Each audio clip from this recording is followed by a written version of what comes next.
Hello, everyone, and welcome. My name is Brian, if you happen to be new, and today I'm joined by Rive Genesis. We have been covering Throne of Liberty, and this is a special week because they're doing their final test behind closed doors on location. I think you probably, like me, are hoping that we'll get some form of leak or some information dripping out of Korea. And today I thought it'd be kind of great for us to sit down, kind of collab, talk about our excitement for Throne of Liberty. If you guys aren't following, if you aren't subscribed to Rive, I'll tag them in this video. Go check out their content. Does an incredible job and really been enjoying your videos, by the way. So thanks so much for making time with me today to talk about this game. First question, what put this on your radar? It checks a lot of boxes for me, I would say. The open world nature, the PvP, a lot of the boxes are checked there. But we still don't know a lot yet, so I don't know if all the boxes are checked yet. But I guess it's kind of the intrigue of not knowing too a little bit. There's just a lot we don't know, so... But in general, the Lineage 2 kind of successor, which we haven't had a game like that in forever. Yeah. So even though it's not technically a Lineage 2 successor, but I still think it does have that because it was being built as that, and so there's no way that there's not an underpinning for Lineage in this game. So absolutely. So that's one of the things, we don't really get games like this anymore. So hopefully it's good. The problem is a lot of games like this open world PvP, a lot of them just aren't good or they have bad monetization. So, and with NCSoft, we don't know. We don't know. Hopefully they do okay with the monetization, but we don't know yet. How do you feel about Guild Wars 2 monetization? I think it's pretty fair. I mean, I think there's some maybe mild pay to win, but for me, I'm okay with a little bit of that kind of monetization. That's, heavily convenience based is more what Guild Wars 2 seems like to me. And I don't have a problem with it. I spent money in that guy's shop and never felt like I got a huge advantage from doing so. And part of that's because they don't really have huge vertical progression. This MMO, we don't know, but I assume it's going to have vertical progression or quite a bit. We definitely see levels and, we see gear, so who knows, but... Yeah, I think a good blend is that it would have a good level of horizontal progression and a good level of vertical. When I struggle with certain games is when they push too hard on the verticality. Something like Destiny, we know Lightfall is going to drop here next week. That is going to push everybody the same vertical level. So I don't stress about playing that kind of game. I focus on more of my horizontal progression personally because that's something that I feel like has the better payoff of investment. But verticality has an attractiveness, right? WoW, I think, defined that. I think people, when they look at their MMOs, they're constantly looking for that next hamster wheel.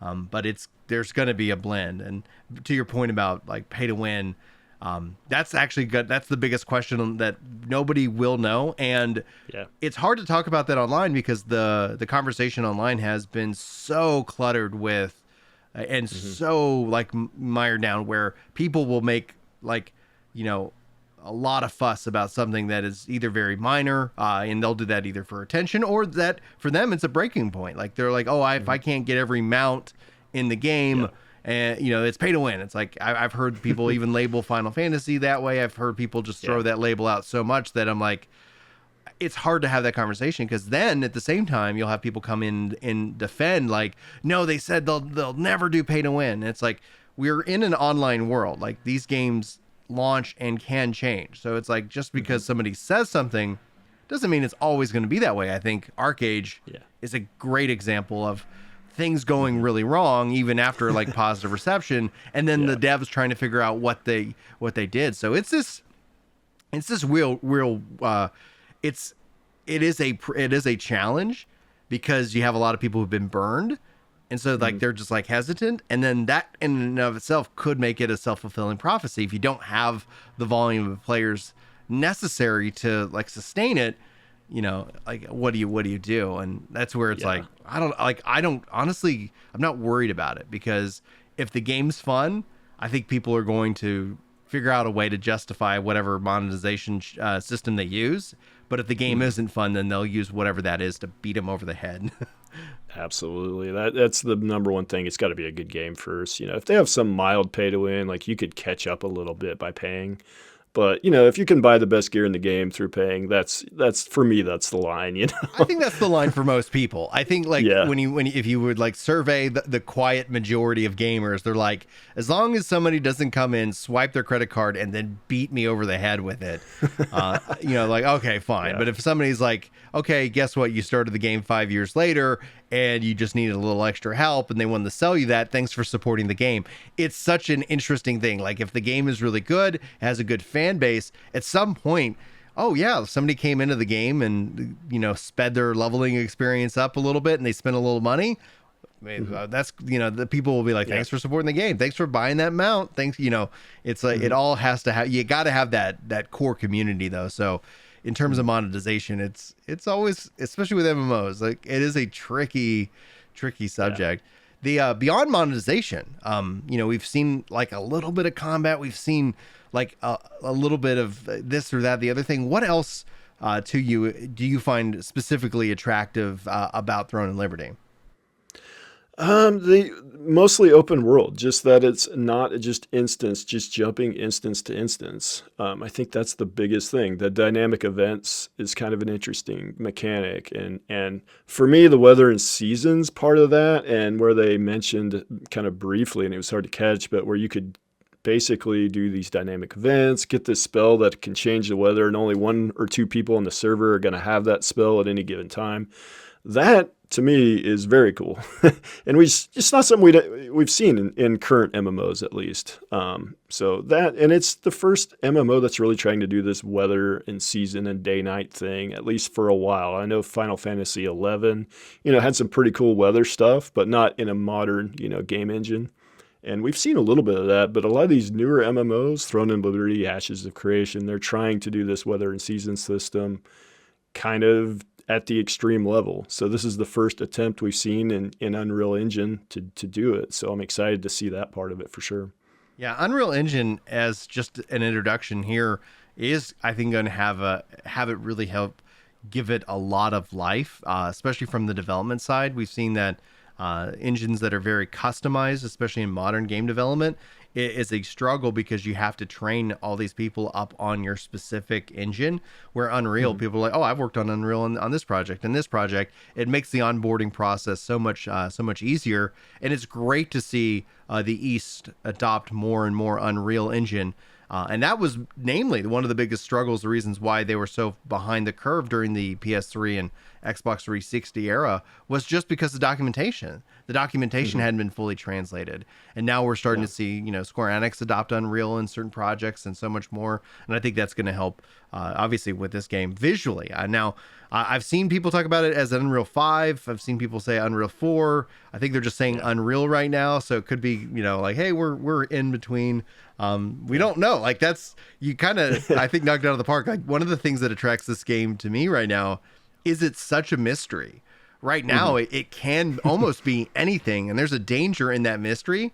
I see people speculating, as oh, the game's going to be all these amazing things. I hope so. I hope so. But at some point, it's going to become very tangible. At some point, that's what the game is, guys. And now we're ready to go. Do you feel that with this game, like with any kind of launch, do you feel like hype could also hurt this game? Because people are already starting to put that label of, biggest MMO, etc. Like, what do you think?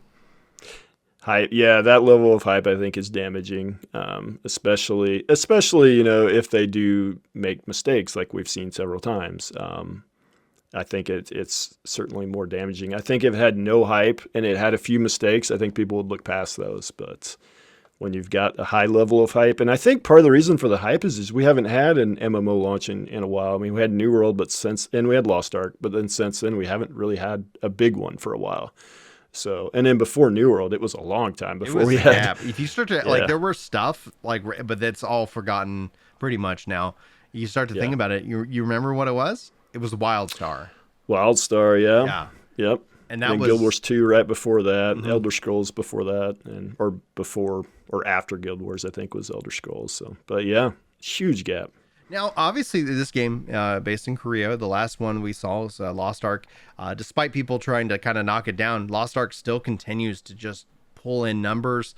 One of the things that I feel like gave Lost Ark a benefit within any MMO launch, because I've always said it usually takes about 2 to 3 years for an MMO to really kind of mature into its own, into its community, to build that level of trust. Like, hey, we're not going away. We're still making the game. Yeah. Lost Ark had all of that. People were saying it was dead, it was failed, all this stuff in Korea, and then 3 years later, here it is with 3 years of content, lessons learned, able to push out that content to the West at a much faster pace, at least at the start. Do you feel like Throne and Liberty might also have some kind of, not obviously years delay, but some kind of staggered release here in the West?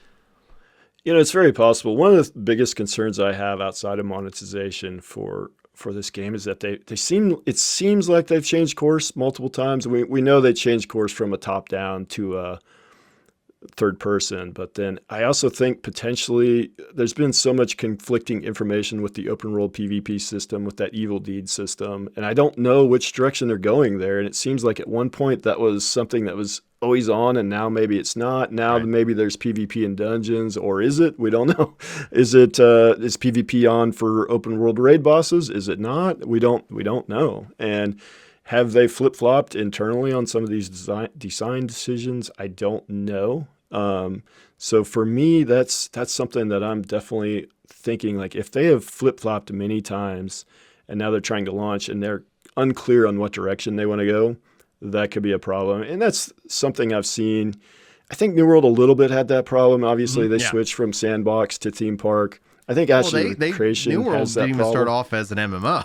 Like, yeah, that's true. That's true. Yeah, I really survival actually game. Enjoy New World, and it's like the fact that they got this from all of this different trial and error, like I was like, this is great. I can't wait to see now that they're focused what they do over the course of the next couple of years, because yes, it doesn't have everything you want, but there's something there. And whether like, it's not going to be for everybody. I just continually was caught off guard and surprised by how much I actually enjoyed New World versus where my traditional RPG MMO roots are all Eastern based. It's all, like, Japan based, and especially with Final Fantasy 11 and Final Fantasy 14 being kind of my two big hitters. And so I was like, oh, I didn't think this game looked good. And then I stepped in the world. I was like, holy crap. And I'm getting those same kind of vibes with Throne and Liberty visually, right? Like, but it appeals to more my Eastern style, aesthetics. Sure. And then you say, like, exactly what you said with the open world, none of this instance stuff. I love open world stuff. I love it because it's always going to be changing in my mind, right? Because people say, oh, you're just going to Zerg it down. You're going to send in 300 people and you're going to beat the boss. Yeah. Okay, that happens.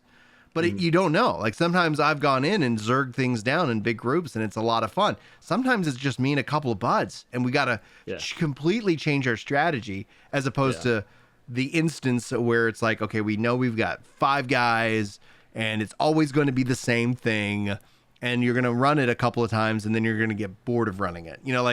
Then how do we incentivize you to go in and fight against that natural boredom that you've built in? And so I think variety is what actually makes things worth going into and doing on occasion, but it's not without its drawbacks, right? Like, they've already announced server size 3,000 to 5,000.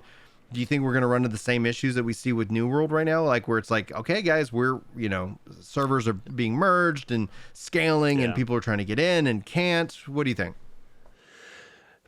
It seems like that happens with every MMO launch. So I would assume that's what we're going to see, right? I mean, we always see that. And that's the thing. I haven't seen a launch that was just perfect. It's certainly there's going to be bugs. There's going to be things. And a lot of people are going to leave. You're going to get the launch hype. You're going to get half the people leave. And then the real key, though, none of that really matters. What matters is what happens after that, right? Do they actually start to build back up like New World is doing now? Are they starting to build back, grow their player base? That's what really matters at the end of the day. Are they improving the game?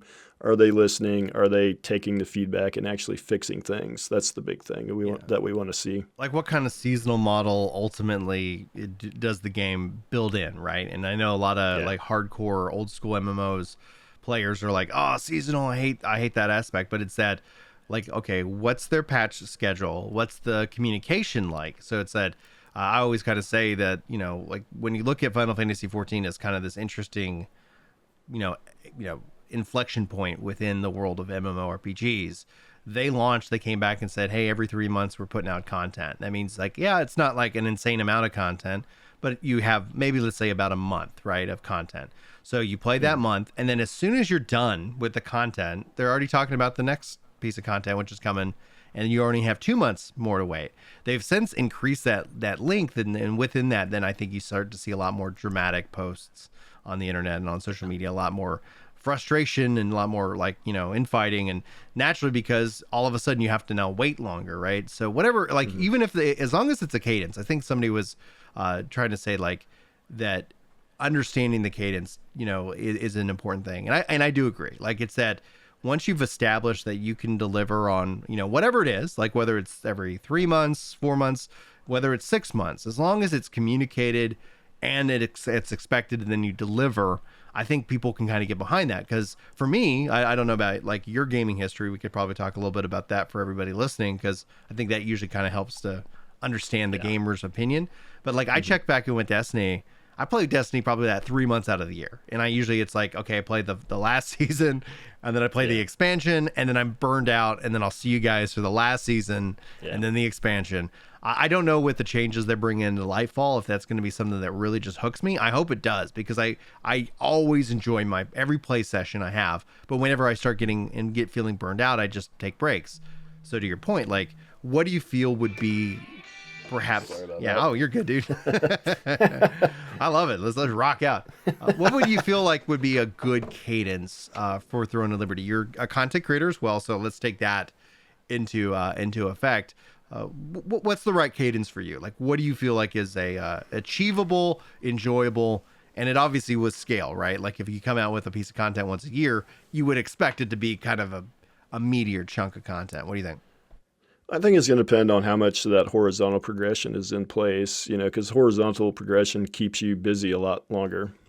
So if we have a lot of that, if there's a lot of content at launch, which, often we see there's not enough content at launch just because people min-max things so aggressively, and I'm guilty of that myself at times, but it's going to depend on that. At launch, obviously, I think the main thing at launch is fixing major game-breaking bugs first, and then after that, they can hopefully settle into a content cadence rhythm. 3 months would be amazing. I think if they could do something, if they could pull that off, and the size of that company, I think it's reasonable to maybe say they could do that.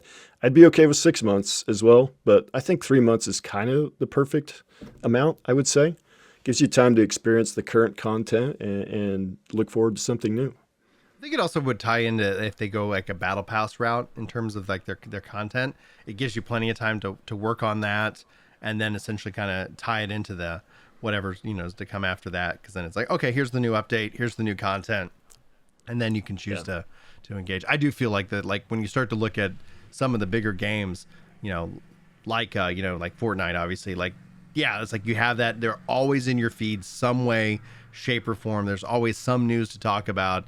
And then at the same time, then you hear about the development hell that they're going out to trying to churn that out. Like 3 months goes by pretty fast when you're trying to build and code and test and all that awesome stuff. Now, recently you posted like on, like various different images and screenshots. Like that was something that came across my feed in terms of the skills. Like in terms of combat itself, tab targeting, action MMO, the skills that they're presenting. How do you feel about what we know about the current state of combat? Do you feel like it's going to be engaging? What do you think? I feel, to me, it looks similar to Guild Wars 2, which I feel is a tab system that's got a hybrid action feel. Yeah, exactly. Of course, it's hard to say based on 3 or 4, skills, or maybe 6 or 7, whatever it is. But it's to me, I think it's pretty good. I don't mind tab. I personally don't mind tab, and I don't mind action either. I don't have a problem either way, as long the combat just has to be good. I don't think tab is less skilled than action necessarily. I think with tab, you can do more complex skills, more complex rotations, and I think it makes large-scale combat easier as well, especially in PvP. I think it's hard to make action work in large-scale PvP and in large-scale PvE for that matter. So I like the direction of combat, and that's part of the reason I'm pretty interested in this game. I think it reminds me of Guild Wars 2, and I really like that combat system. So Yeah, I hope that it is a little bit of a hybrid because we like not a lot of skills on the bar, right? You don't need to have endless amounts of skills in rotation. But then we also know weather will have an impact, day and night might have an impact with like, the evil deeds kind of system, in that Yeah. regards where it's like it's nighttime, doesn't count. Like daytime, okay, got to Yeah. be careful. Yeah. And so how do you feel about that? Do you think that's going to be something where you min maxers end up getting annoyed or players end up being annoyed by it?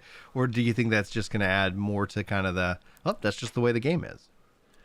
Yeah, we see so many systems like that that on paper sound amazing, and then they're just an afterthought. When people get into the game, they just don't even think about it. They're just cast their spells, and it doesn't make a huge impact. So it's going to depend how big the impact is. I know in one of the interviews they mentioned that they kind of had to tone it down because the impact was too high. So in one of the previous alphas, they toned it down. So now it could be a fairly small impact. So maybe people won't even really care too much about it. I know that one skill, the lightning chain, if it's bouncing to 3 different targets instead of one, that's a pretty big impact. So some of the skills I think might be heavily impacted. So I think then it becomes meaningful and people have to plan around it. Yeah, I wonder how that's going to also impact, especially with the skills that you're like, okay, well, it's not raining. This is going to be the boost. Is it easy to swap on the fly? Is it something that's comfortable to jump in and out of, or does it end up being like right now in like New World and even in Destiny, it's such a pain to change my build that I just don't. Like it's like, okay, Yeah. this is what I'm on. Unless it becomes a real issue, am I gonna bother with this? Like, no, Right. I'm fishing today. I'm in my fishing gear. All right, I need to run over here. I ain't changing. I'm just gonna run in Yeah. my fishing gear. I'm not gonna stress about it. And then, like and same thing with Destiny. I'm just like, all right, like this is what I have. It's good enough, Yeah. But if they can have that kind of system where it's like, cool, because it's raining. Definitely want to make sure I'm rocking the lightning stuff today. Oh, not Yeah. raining. Okay, well, I mean, what can I take? How can I take advantage of the situation? And is it easy to Yeah. do so? Because then it could be kind of fun. Because build crafting, I think, is one of the things modern MMOs, not all of them, but in my lexicon, have seemed to kind of get away from in favor of the almighty and ever living balance that never is achieved. And so I'm Sure. excited I'm excited for that chaos, right? Like I'm excited Yeah. that there's like options.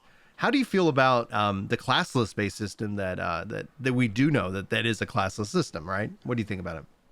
I like it because I'm not a big alt guy. So I'd rather just be able to do everything on one character. I like it. I like the way New World did it. I like the way Final Fantasy does it. For me, that's another thing that is a big check in my favor. Oh yeah. What's more like kind of MMOs have you played, and what is kind of like your game time history going into Throne of Liberty? I started like many people did with WoW in 2004. I played the alpha a little bit before that. I was playing RTSs mostly before Okay. that, Warcraft 3. And I remember hearing about World of Warcraft while I was playing Warcraft 3 and got into the alpha, played it, enjoyed it, or World of Warcraft and enjoyed it. And I was just hooked on MMOs ever since then. I'd kind of dabbled with EverQuest and kind of dabbled with some of the others, but to me, they didn't really hook me. It was a WoW that hooked me in. And since then, I've just been hooked and played pretty much every MMO that's come out in the last at least 15 years. I was hooked on WoW and through like Cataclysm maybe. Mm-hmm. And then after that, I started branching out. I got big into Guild Wars 2 for a while.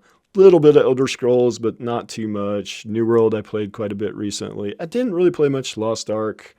Arcade back in the day, I really enjoyed. I definitely enjoy Arcade and those style games. Mm-hmm. I think I would have enjoyed Lineage too, but I didn't play it much. I long for a good open world game, and I think this might be the one. We'll see. Maybe it's Ashes of Creation. Maybe it's some other MMO. We don't know, but hopefully we at least have some on the horizon now. Now, Ashes is an interesting topic because that is a tab target and a hybrid action MMO. And when they showed that off, originally I was like, I don't know why, but I was thinking that the next generation of MMOs really is going to be more that action combat. And Tab Target has its strengths, right? Like we know that that Throne of Liberty is console based. It's also streamed to your mobile phone. Like there's definitely a benefit in terms of accessibility and scale that they're going to bring with this kind of system itself. How do you look at Ash as a creation though? Like, do you feel like that game in and of itself is going to be the next big great MMO, or do you feel like people are already starting to burn out of this game because it's still got a long way to go? Like, Right. I remember somebody told me it was coming out in 2020. I was like, you're nuts. That was what they said in their Kickstarter. And it's like, at the time they had 20 employees in 2017 when they said that. And it's like, who made that call that you're going to have this game out in 3 years?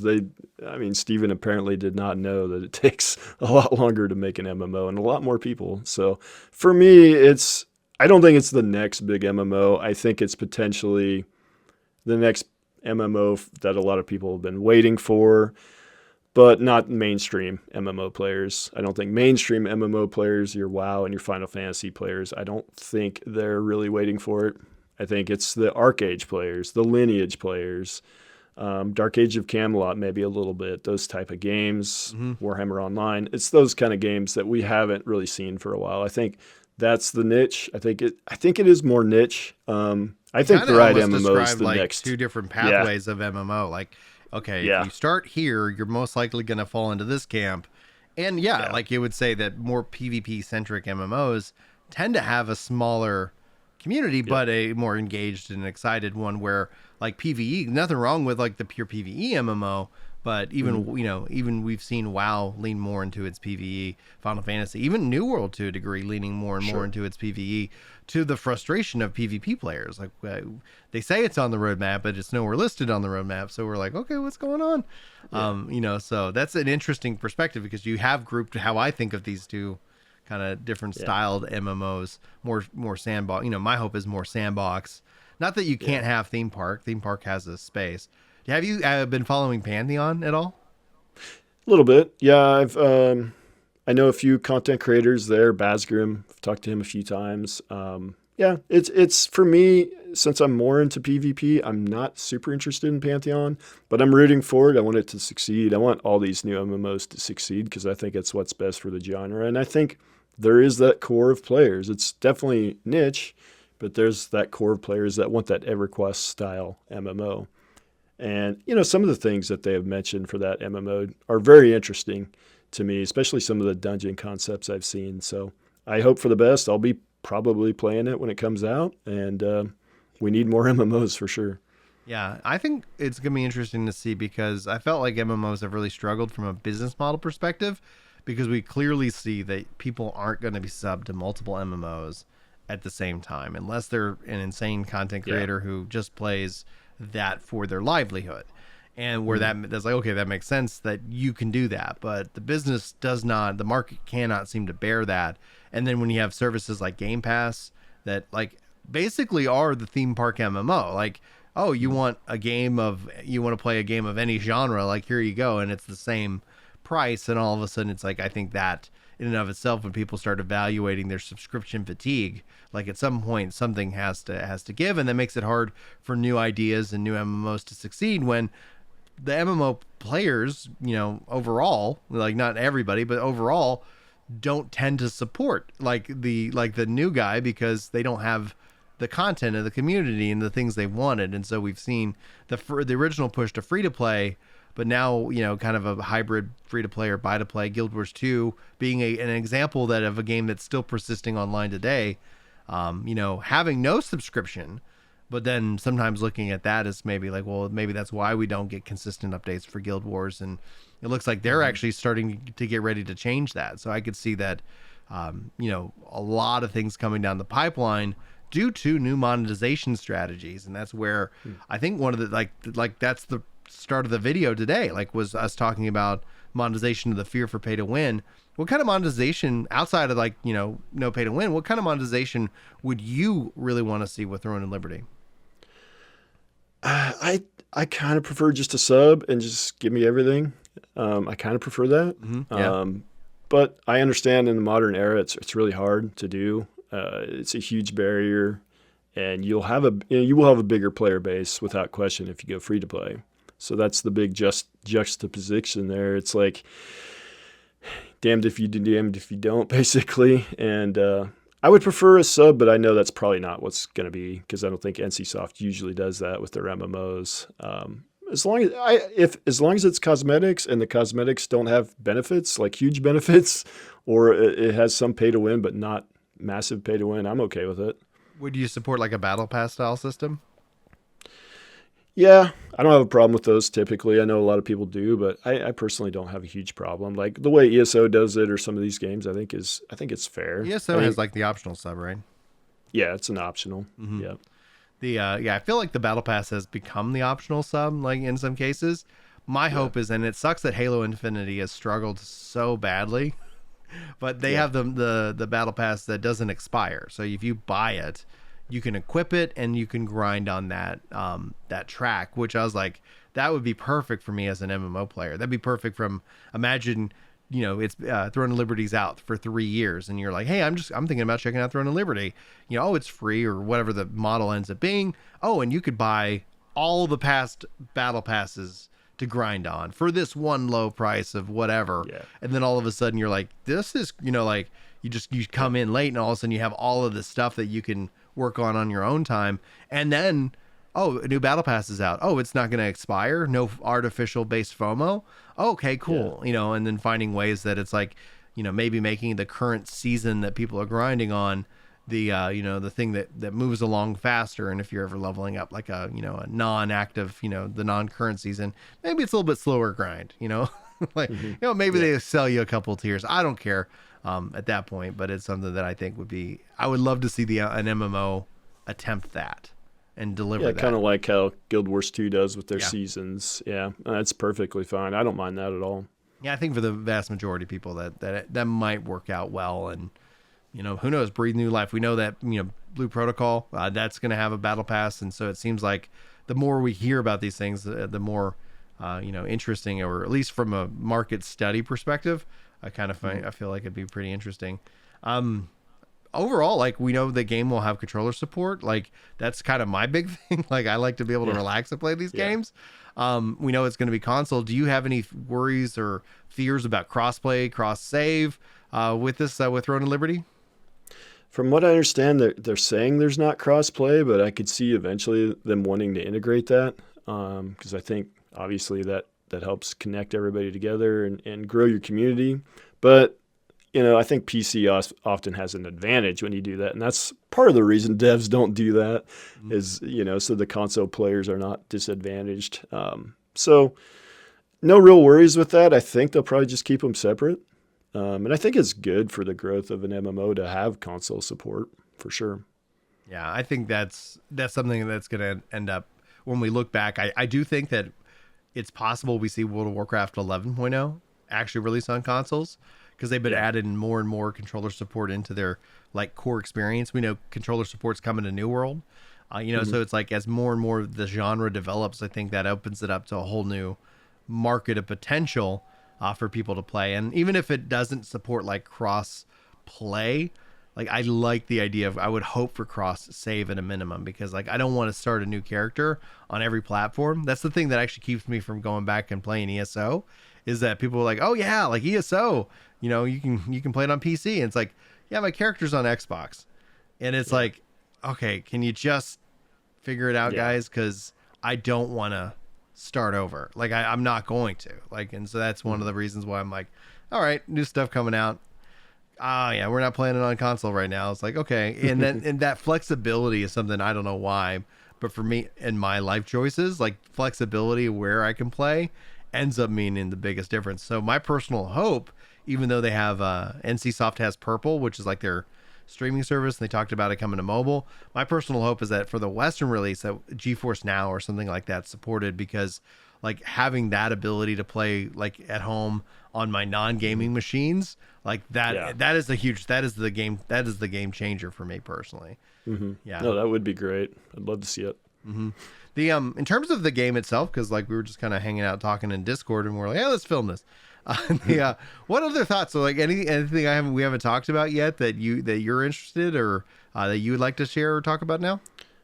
I would say that the player transformations and then the multi-level dungeons, I think, are pretty cool. Something we haven't seen in a while, at least At least in a while, we haven't seen something like that. That's to me, that's pretty cool. Other than that, I think that's the main thing. I think just like I said, the open world, and it's just something different. Yeah. We have a lot of our MMOs are all pretty similar. New World did some different things. Lost Ark is certainly different in certain ways, but a lot of MMOs are just WoW, very similar to WoW. So, Yeah. and I love WoW. I love WoW. I still play a little bit of WoW here and there, but we all want something different, I think. So that's the biggest thing. Yeah. It's how do you deliver the knowledge of WoW and at the same time something that's not WoW?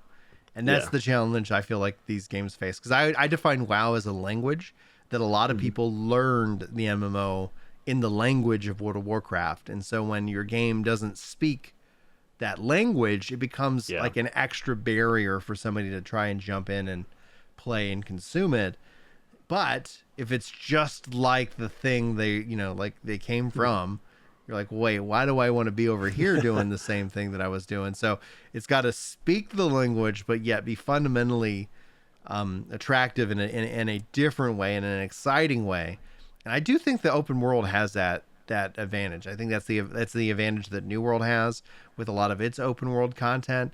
I think they could definitely do a better job, and it sounds like some of the summer stuff, might end up doing that. Where like my thing is like, if you're going to add an instance raid, have an open world version like raid. Like it's fine to have like instance content. There's a market for that.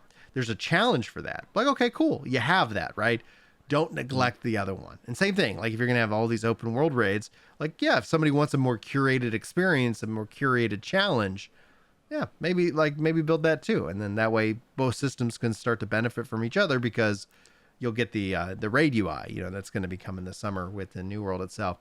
And I think the controller support, I think, is going to be one of the big things for me. Because, like, comfort is weird as it is, like, to be able to kick back and relax and to get sweaty, to have that ability to kind of go between, like, hardcore, like, playing, and then it's like, okay, I'm just going to kind of chill today. That's one of the things I haven't actually, like, it's a good question kind of to wrap up the video itself, because what mysteries are out there that you want to know more about? Like, to answer it briefly, to give you an idea of what I'm thinking, is that I want to know about crafting and gathering in the economy. Like, I'd love to hear more about what those systems are, detailing. Like, but what it would be for you. Yeah, crafting and gathering is a big one for me, because we have heard nothing about that. But for me, it's the PvP. Just some clarification on that. Okay. That's the biggest thing, because I mean that's obviously could be a game breaker for the game if the PvP is too restrictive in terms of people are getting ganked left and right. Even though I don't mind that, but a lot of people, I know that doesn't work, in MMOs. So that's probably the biggest thing. I think when people get into it, and I think it actually their fear gets lessened. I think it's a hurdle people have to get over. Like, oh, people are just going to be ganking me all the time. And there are people like that. And then as long as there's like a system in place that you're like, all right, like I'm going to avoid that guy. But you find that it's actually more thrilling, like, okay, you get set back. There's some disadvantages, but you start to feel like, oh, wow, like this is a feeling I don't feel all the time. And then all of a sudden you're like, okay, you want that safe experience. It changes how you want to play. And then you can choose to then, like the freedom in and of itself, I think is what, is important. But you're right. Like it is this, okay, am I going to get on and I just want to relax today? Like you think more in that relaxed mindset. And sometimes, you want to be able to get on and just enjoy yourself and not worry about it. So you're right. PvP, that becomes, I think, a marketing problem, that becomes something where it's like, listen, it's not as bad as you think it is. Here's the rules. Like if the rules can be very clear, like it's like, okay, you don't go into this zone. Like as long as you avoid this, and then you're not punished for avoiding that. There's just other alternate routes that you can take. They might be longer, right? Like, oh, to get to your destination, you want to go, if you're PvP flagged, there's benefits, there's bonuses, there's reasons why you want to do it. It adds also to your level of excitement. But then if you're like, I just had a hard day at work and I don't feel like having somebody just kind of trying to ruin my downtime. Okay, you're gonna run a little bit longer. It's like, okay, cool. I can deal with that tonight. Something like that nature. The where can people find you? What kind of content are you planning for your channel for the next couple of weeks? I'm Rive Genesis on YouTube is my main location. I'm Rive Genesis on Twitter. That's really the only places I'm super active. I have a Discord linked in all my videos. Other than that, that's the main thing. My plan is to cover Throne and Liberty if we get any information at all. I'm working on a video right now. There's some Russian leaks that came out several months ago that I'm going to go through. I finally got a good source for those, so I'm going to go through that. But the problem is they're from a very long time ago and actually from the top-down version, so not really great information, but I'm going to go through it real quick. It'd be interesting to see the timeline, in that regards, for sure. Yep. And then, I do cover Ashes of Creation, and I also been covering the Riot MMO. I'm kind of, I guess, a channel that covers unreleased MMOs right now, which is very challenging. It's definitely challenging, but with Throne and Liberty picking up the hype a little bit, Ashes of Creation's hype has been dying, which I think is a good thing. It's a good thing. It's got it needs to come down, and then essentially, because I think hype will hype for Ashes feels like it's a curse because how people have described it, even if the game was a 10 out of 10, it's not a 20 out of 10, and therefore they're going to be pissed. And as what I've always described it as is that as the MMO that's more ethereal, it means that people imagine the perfect MMO in their minds, and the more that it becomes like a tangible product, the more it clashes against people's own imagination. And I think that's why Throne and Liberty for me is such an interesting game, because for me, I wasn't following it when it was the previous lineage thing. And all of a sudden it's like, okay, this is what's happening. Okay, that's cool. Okay, now they're doing the fight. All of a sudden it's like, there's so much I can dive into and explore. And I don't have these expectations of this game that I've been following for 10 years or however long through its process. And then now it's looking very tangible. And so it's like, well, let's actually see what kind of game this really is. And when it comes in terms of the thing that we do that is annoying to me as content creators, but if you want to make content, you got to learn about it, is that the game is still vastly a mystery. There isn't, it isn't a solved game. And if they can keep it that way, at the same time deliver a good game, because the other fear that people have is they're hiding stuff. They're hiding it. And if the game sucks, that becomes the narrative. See, they hid it. They didn't want us to know it was a bad game, and now it's a bad game. But if the game is really good, then it actually will be very exciting, because you and me will be experiencing it along with everybody for the first time. And it isn't like there's 1,000 guides, and eventually that all gets rolled out. Eventually, we make our content, we make our guides, because that's what, people want. And then, it's then it becomes a solved game, etc. But it is kind of this nice thing that if they can thread the needle, not make it pay to win, we might see something truly that doesn't happen that often. Yeah. And that's something to be excited about for sure. So Rive Genesis on Twitter and on YouTube. Do you stream at all, or are you just kind of making some videos? Off and on, mostly on my YouTube channel. So, well, great guys. Be sure to go follow Rive on the channel. Links are all in the description. Dude, thanks so much for joining me for this chat. I was just I want to talk more about Throne of Liberty. I'm just okay. And by the time this video goes up, the focus test, the final test is going on. So guys, be sure to check back out, anything, and check out his future video that should be dropping at some point. I'll say soon, but it's a passion project for sure. Anyway, guys, thanks for tuning in. Hopefully you enjoyed this chat. Hopefully you have a fantastic day, and hopefully we'll see you in the future. But until then, I'll let you sign off. See you guys. Awesome.